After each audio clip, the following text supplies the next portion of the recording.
अब question number 12 का तीसरा समीकरण युग्म इस प्रकार से दिया गया है, ठीक ना। इसमें सबसे पहला समीकरण ये लिखा हुआ है 3x माइनस 9y बराबर में है 6, और दूसरा समीकरण क्या है 2x माइनस 6y बराबर में है 4, ठीक ना। तो इसका भी आलेख खींचना है और फिर बताना है कि समीकरण युग्म आश्रित है, विरोधी है या फिर अविरोधी है, ठीक ना। तो आलेख खींचते हैं, तो उसके लिए सबसे पहले हल सारणी निकाल लेते हैं इस प्रकार से, ये x और ये y, ठीक ना। तो पहले समीकरण के लिए लिखेंगे क्या चीज़, समीकरण एक से, समीकरण एक कितना है 3x माइनस 9y, x को ढंग से लिखेंगे, ठीक ना, बराबर में हो गया 6, ठीक।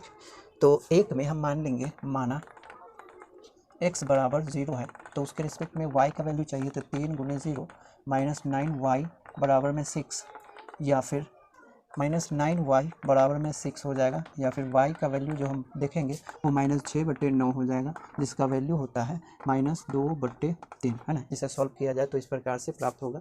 तो यहाँ हम देख रहे हैं कि x का वैल्यू जब 0 माना जाए तो उसके रिस्पेक्ट में y का वैल्यू आएगा माइनस 2/3 आएगा, ठीक ना। फिर लिखेंगे, फिर माना y का वैल्यू कितना है 0 है, तो उसके रिस्पेक्ट में हमें चाहिए कितना x का वैल्यू, तो लिखेंगे कितना 3x माइनस 9y, 9y के जगह पे हम 0 रखेंगे, तो 0 बराबर में 6, तो 9x बराबर में 6, तो 3 एकम 3, 3 दूना 6, तो x का वैल्यू हो गया 2, ठीक ना। तो यहाँ पर जब y बराबर 0 माना गया तो उसके रिस्पेक्ट में x कितना आया 2 आ गया, ठीक ना। फिर समीकरण 2 से हम निकालेंगे हल सारणी, यहाँ पे लिखेंगे समीकरण 2 से, समीकरण 2 कितना है 2x माइनस 6y बराबर में है 4, ठीक ना। इस प्रकार से, इसी प्रकार माना x बराबर 0, समीकरण 2 में x बराबर 0, तो उसके रिस्पेक्ट में y चाहिए ना, तो 2 गुने 0 माइनस 6y बराबर में है 4, ठीक। तो माइनस 6y बराबर में कितना हो जाएगा 4, या फिर y का वैल्यू हो जाएगा माइनस 4/6, जिसे सॉल्व करने पे आएगा माइनस 2/3, ठीक ना। तो हल सारणी हम कहाँ पे लिखें, यहाँ पे लिख लेते हैं, यहाँ, ठीक ना। हल सारणी यहाँ पे लिख लेंगे x और ये y के लिए, ठीक ना। जब x बराबर कितना माना गया 0, तो उसके रिस्पेक्ट में y कितना आया माइनस 2/3 आ रहा, ठीक ना। लिखेंगे फिर पुनः माना y का वैल्यू है 0, जब y का वैल्यू 0 माना जाएगा तो उसके रिस्पेक्ट में x कितना होगा, तो रखो कितना है 2x माइनस 6 गुने 0 बराबर में 4, या फिर 2x बराबर में 4, 2 एकम 2, 2 दूना 4, इसीलिए x का वैल्यू कितना आ गया 2। तो जब y का वैल्यू 0 माना जाए तो उसके रिस्पेक्ट में x का वैल्यू कितना आ रहा है 2। तो इस प्रकार से हम एक्सिस को ड्रॉ करेंगे दोनों समीकरण के आलेख खींचने के लिए, ठीक ना। इसमें बिंदुओं को हम अंकित कर लेते हैं। इसमें पहला जो हल सारणी है ये है, और उसमें सबसे पहला बिंदु जो है वो है 0, माइनस 2/3, यानी x बराबर 0 यहाँ मिल जाएगा, और y बराबर माइनस 2/3, जिसका वैल्यू होता है माइनस 0.66 लगभग में, ठीक ना। तो इस प्रकार से तो हम देख रहे हैं पूर्णांक 0 और पूर्णांक -1 के बीच का ये बिंदु है, तो हम क्या करेंगे 0 और -1 के बीच का जो गैप है उसे 3 भाग में बांटेंगे इस तरीके से, यहाँ से यहाँ तक ये हो जाएगा पहला भाग, ये दूसरा और ये तीसरा, ठीक ना। तो ये जो यहाँ से यहाँ तक जो दूसरा भाग है ना, वही पॉइंट को ये डिनोट करेगा कितना को -3/2 को, ठीक ना। तो ये पॉइंट हो जाएगा यहाँ पर, ठीक। पहला पॉइंट और दूसरा पॉइंट है x बराबर 2, तो यहाँ मिलेगा 2, और y बराबर है 0, तो यहाँ, ठीक ना। तो पहला पॉइंट मिल गया, तो ये दोनों को हम मिला लेते हैं a से, ठीक। इन दोनों को इस प्रकार से मिला लेंगे, ठीक ना। ये ऐसे आगे की ओर जाएगा।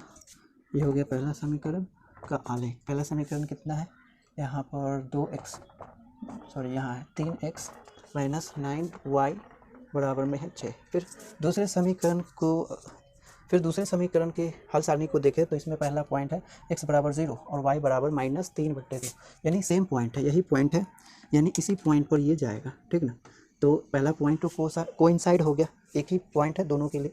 फिर दूसरा भी हम देखें तो उसी तरीके से यही है ना। दूसरा पॉइंट भी x बराबर 2 और y बराबर 0 है, ठीक ना। तो दूसरा पॉइंट भी कोइंसाइड हो गया, ठीक। तो दोनों जो आलेख है उसका दोनों बिंदु सेम है ना। तो दूसरा आलेख भी इसी बिंदु पर खींचा जाएगा। इसे हम यहाँ पर ड्रॉ कर लेते हैं ऐसे, इस प्रकार से, ठीक ना। ठीक ना। तो पहले समीकरण का आलेख और दूसरे समीकरण का आलेख इसी प्रकार से खींचा जाएगा, यानी दोनों आलेख का जो बिंदु है वो कोइंसाइड कर रहा है। दोनों आलेख का जो बिंदु है, प्रत्येक बिंदु कोइंसाइड कर रहा है। तो ऐसे आलेख को हम क्या कहेंगे, जिस पर एक आलेख है उसी पर दूसरा आलेख भी है ना। यानी पहले आलेख का प्रत्येक बिंदु दूसरे आलेख का प्रत्येक बिंदु कोइंसाइड है, यानी दोनों कोलिनियर है, एक रेखा पर है, ठीक ना। तो एक आलेख को दूसरे आलेख पर हम सोया हुआ कह सकते हैं, या फिर एक आलेख को दूसरे आलेख के संपाती कह सकते हैं। तो यहाँ पे हम देख रहे हैं कि पहला जो आलेख है ना, और दूसरा जो आलेख है वो दोनों संपाती है, दोनों आलेख एक दूसरे के संपाती हो गए। तो जब किसी समीकरण युग्म का आलेख एक दूसरे के संपाती होता है, यानी पहला आलेख और दूसरा आलेख एक दूसरे पर ही होता है, ऐसे आलेख को हम संपाती आलेख कहते हैं। और संपाती आलेख वाले समीकरण युग्म को आश्रित समीकरण युग्म कहते हैं, ठीक ना। तो ये जो आलेख है ये संपाती आलेख है, और यह जिस समीकरण युग्म का आलेख है उसे हम आश्रित समीकरण युग्म कहते हैं, ठीक ना। तो आंसर में क्या लिखेंगे, अतः आश्रित समीकरण युग्म, ठीक। तो आंसर क्या हो गया, आश्रित समीकरण युग्म।